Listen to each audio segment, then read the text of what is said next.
Sebastian, congratulations, but how much was today about damage limitation? Just tell us about the beginning of the race. Yeah, not much to say. I think we were a little bit out of the window with the clutch. I had a bad start, lots of wheel spin, so I lost the immediate pull away. I think we tried probably a bit too hard, but that's life. You try always to get the optimum. And then, into turn one, obviously I had to let Mark pass, and then I don't know if I didn't feel anything.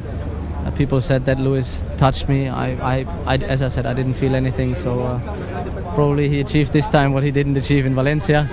Surely it wasn't, his intention to give me a puncture in case if it was like that, but surely, with a puncture that early on, especially in the race and especially in the lap, obviously is a big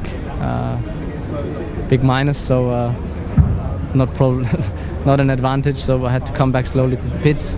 Then was on the same set of tyre for the rest of the race. Fortunately the safety car came out, so I had a bit of entertaining the last couple of laps, and I had the feeling also the people appreciated in the in lap, so I don't know if there was just a McLaren around me, that's why people were cheering, or they were actually giving me some applause for passing here and there.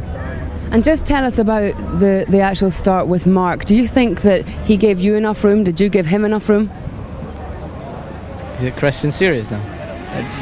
I mean, from my point of view, he had a better start, so obviously I would move to the right trying to defend, but he was already there, and then I knew that because I couldn't see him in the mirror, so I knew that he didn't stall. And then he was there, so there was no point to do something stupid, and the race is longer than just one corner. It's a shame I couldn't fight him then, but it's good for the team. I'm happy for the team. And when we're asking these questions, we're not trying to create a fight, but when you hear Mark finishing the race and saying not bad for the number 2 driver, it's obvious that there is a little bit of needle in there. Is the atmosphere still good?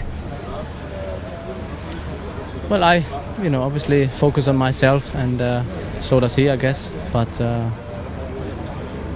especially after what happened in the past, people have different opinions. I have my opinion, I have made my experiences, and sometimes good and bad, you get to know people probably a bit better and see their true faces. So I think I learned my lesson, and I focus on myself.